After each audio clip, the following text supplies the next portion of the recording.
Madame la ministre, Madame la présidente, chers collègues, c'est un texte qui pourrait faire partie d'un grand débat sur finalement les réformes de structure et l'adaptation de la France à la mondialisation.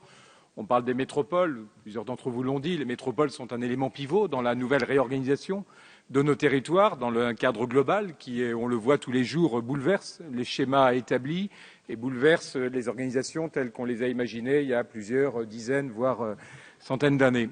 Mais pour autant, est-ce qu'on s'est posé la question de quelle métropole on veut ? Une chose est de reconnaître les métropoles, de les affirmer et de légiférer sur la métropole. Une autre chose est de dire de quelle métropole on a besoin. Parce qu'en fin de compte, peut-être que la question essentielle sur le rôle d'une métropole, la vocation d'une métropole, est-ce qu'on se l'est posé ? Est-ce qu'on s'est dit finalement à quoi sert une métropole ?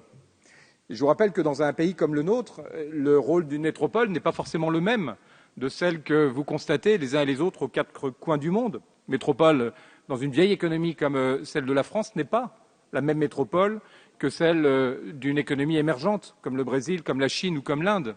Ces métropoles, dans les pays émergents, ont cette particularité d'avoir une vocation productive. C'est-à-dire que si vous allez dans les métropoles des pays émergents, ou ces mégalopoles de plusieurs dizaines de millions d'habitants, vous avez au sein de la métropole des fonctions productives que nous n'avons pas dans les métropoles françaises. Et donc, le seul intérêt d'une métropole est de finalement s'articuler avec le reste du territoire. Pour nous, le seul intérêt d'une métropole est de se réarticuler avec nos territoires à faible densité, ceux-là même qui ont une vocation productive. Parce qu'à quoi ça sert d'avoir des fonctions tertiaires, d'avoir des fonctions créatives, d'avoir des fonctions à valeur ajoutée si on ne met pas ces fonctions au service du reste de notre territoire, celui qui a une vocation productive, celui qui a nos principaux avantages comparatifs. Et c'est là où déjà, dans la manière de scinder les débats, un débat sur les métropoles et puis demain un débat sur les régions, on fait déjà une erreur manifeste qui est de ne pas articuler les métropoles avec nos régions. Aujourd'hui, si on ne repart pas de ce que la France a et de ce que les autres n'ont pas, alors on fait une erreur grave sur l'avenir de nos territoires. L'économie métropolitaine n'est pas une économie différenciatrice. On trouve dans toutes les métropoles du monde les mêmes tours, de plus en plus le même urbanisme et les mêmes savoir-faire. Et on a, sur ce plan-là, plutôt un désavantage compétitif, puisqu'on a moins de capitaux que la plupart des pays émergents. Donc notre métropole n'a de sens que si elle se met au service de notre économie industrielle, de notre économie agricole, de notre économie artisanale, de notre économie touristique. Et on devrait se poser la question, et l'unique question, est-ce que vraiment on a tout fait pour que, dans toute la France, des métropoles soient au service de nos territoires, et non pas de dire simplement il existe des métropoles, faisons comme les autres, comme dans les pays émergents, il y a des grandes villes, ayons nos grandes villes nous aussi. Je crois que cette vision de la métropole est erronée et en tous les cas pas le bon point de départ à partir duquel il faut démarrer. Et vous voyez, il y a quelques mois, on a fait un petit travail avec quelques parlementaires et des universitaires, c'est qu'on s'est dit finalement, là, beaucoup d'entreprises, beaucoup d'organisations ont dû déjà réfléchir à la carte de France telle qu'elle vivait. Et on a interrogé 50 grandes entreprises françaises en leur demandant leur carte de France. On a demandé aux grandes centrales d'achat, on a demandé à des organisations de différents domaines, à des entreprises d'assurance, à des banques, et on a récupéré 50 cartes de France. Les cartes de France de 50 organisations qui font vivre notre économie. On a fait de chaque carte un calque et on a mis ces 50 calques les uns sur les autres. Et on s'est dit, là, on va avoir finalement la carte de France qui vit, la carte économique, la carte commerciale, la carte professionnelle, la carte sociale. Et finalement, on va regarder si notre modèle est en décalage ou si notre modèle va dans le sens de cette carte de France. Et donc, on a vu une carte se dessiner avec à peu près 8 à 10 grandes régions et 8 à 10 grandes métropoles. Et de voir, à fin de compte, que cette carte, ce n'était pas la carte d'un modèle administratif, d'un modèle politique, c'est la carte d'une France qui vit. Et on s'est dit, finalement, est-ce que la manière dont on construit dans cet hémicycle, dans nos débats, les futures métropoles, les futures régions, les départements, est-ce que ça converge vers finalement des modèles d'organisation qu'ont adopté déjà ceux qui ont à charge de faire vivre la France dans leurs différents modèles économiques? Et on s'est aperçu que non. Et que non seulement on ne va pas dans ce mouvement de convergence, c'est la première chose, mais qu'on n'est pas parti de là.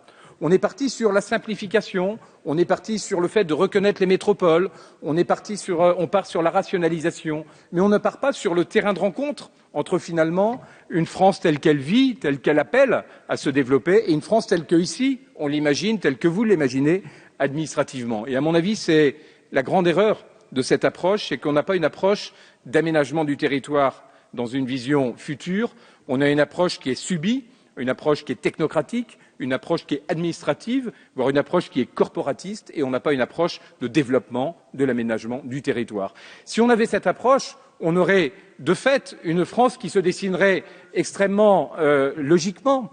On aurait une feuille de route pour gérer nos mobilités infraterritoriales et en France, et on aurait, c'est le débat qu'on a eu cette semaine ou depuis quelque temps, une réponse simple à ce problème d'une réforme fiscale. Si demain on était capable de construire finalement les frontières de grandes régions, de grandes métropoles, avec vraiment des considérations économiques travaillées, raisonnées et construites de manière pertinente, on aurait fatalement une réallocation des compétences qui s'opérerait et une réallocation fiscale qui irait dans le même sens. Donc le fait de refuser de faire d'une réforme territoriale une vraie profonde réforme de structure dont l'élément de départ serait vraiment de penser à un aménagement du territoire dans une vision forte de développement de la France, le fait de ne pas partir de là, mais déjà l'exercice dans une situation extrêmement difficile. Le deuxième élément, c'est l'atterrissage sur la métropole du Grand Paris.